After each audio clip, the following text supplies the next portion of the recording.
You learn combat by doing combat. Anyone that is not frightened when they go into combat is not fully aware of what combat is all about.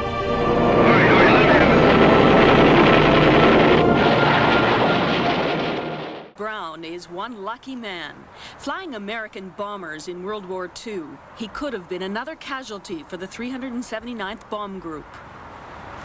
It's a very beautiful memorial. Quite proud to have been a part of it. Charlie's life was spared by an enemy. He was Franz Stigler, once an ace flyer, now at 82, mostly grounded. Once in a while I take the controls on it. Do you miss it? Very much so. In the war, Stigler was on the other side, but in 1953 he left Germany and settled in British Columbia. So this is your room of honors down here, is it? Yeah. He was no average flyer. Stigler was an ace fighter for the German Luftwaffe. At 12, he was flying gliders. By the time war broke out, he was instructing fighter pilots. His combat record, at least 28 enemy aircraft shot down over North Africa and Europe. The remarkable story began 5 days before Christmas in 1943. Franz Stigler was a veteran fighter pilot, and Charlie Brown on his first mission as commander of a B-17 bomber. You were a rookie pilot. Rookie beyond belief. He even lied about his age. He was 21, but said he was 25 just to impress his crew. Their B-17 was named Ye Olde Pub, part of a 500 bomber formation headed for an airplane factory in Bremen, Germany. They anticipated a dogfight. 250 of Germany's best flak gunners and maybe 500 German fighters. Once you start on that bomb run, you never divert, you never do anything. Straight as an arrow. Just straight to give the lead aircraft time to set up. And that's when the flak is at its most severe. Ye Olde Pub got hit, her nose blown away. She lost 2 engines, 8 guns, and most of the communications. Still, Charlie and his crew got the bombs off. And I could not stay in formation even without the bombs. And so the formation just pulled off and left us. Left by yourself, orphaned. That's when the Germans showed up. This time, it was the Luftwaffe's turn to take a bite out of Ye Olde Pub. I do remember being inverted and looking up at the ground. And the next thing I know, I'm pulling up over trees.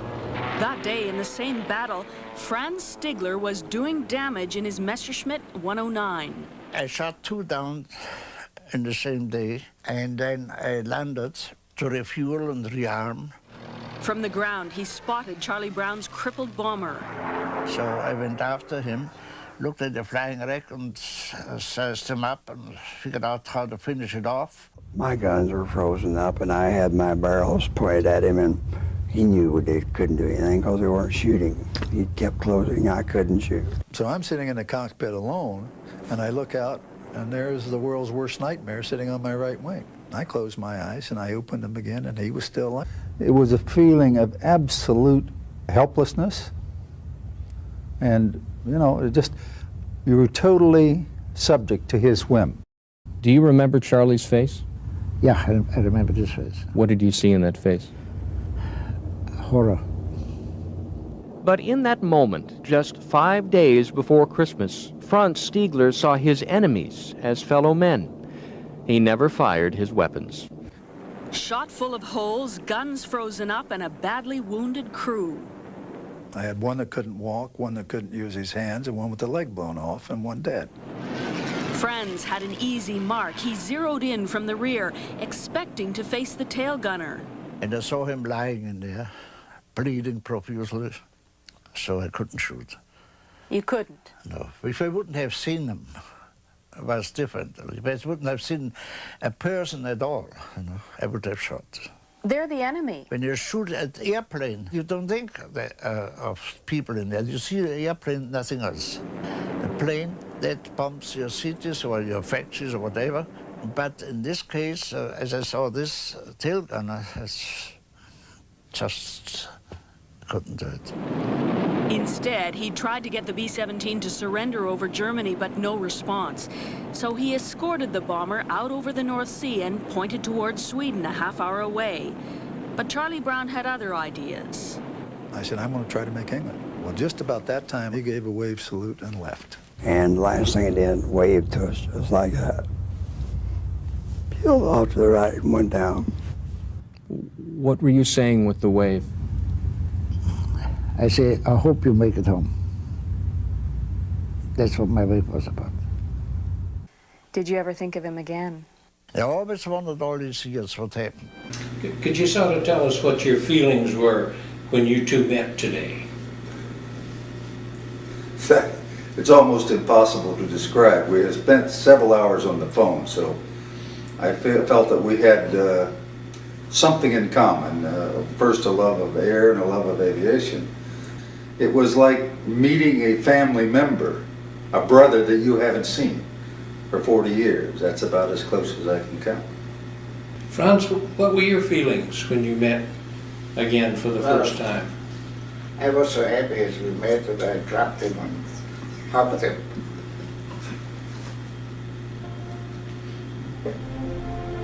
What's the easy?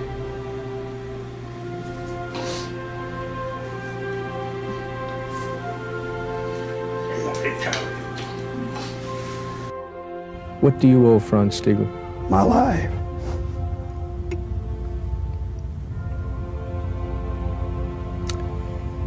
That's pretty simple.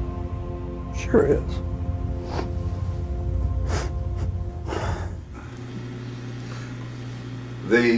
The fact that he risked his life, really, in many ways, and I wrote him in the letter, I said, if you made a habit of feeling sorry for bomber crews and flag up alongside them, I am sure that you were shot down many times. But it was not only the, if you will, I use the term audacity, that he came up to us and then recognizing the threat. If someone had seen him and reported him, it could have been a death sentence, a double. So he had the double impact of the fact that we might do something stupid, or his own government, as a consequence, might do something. 30,000 Americans died in B-17s during World War II. From Charlie Brown's plane, at least 3 men survived, and they have 25 descendants. Kimberly Ansberger, Michael Ansberger, Michelle Warner, Franz Stigler had never seen their pictures or heard their names. Jessica Blackford, Zachary Blackford, Richard Papalo, Scott Pickard. 25 people who came into being and live today, all because Franz Stigler did not pull the trigger. The oldest Blackford. No, it's the other side of fate, which we have no control about.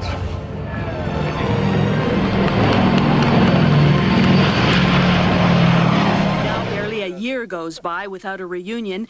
This year it's in Savannah, Georgia, at the newly opened 8th Air Force Museum. It stirs the memories. Well, what was your favorite tail gunner? Did you get in trouble with some tail gunners, Franz? Quite often. Oh. This one is for my tail gun. Tail gunner. This whole.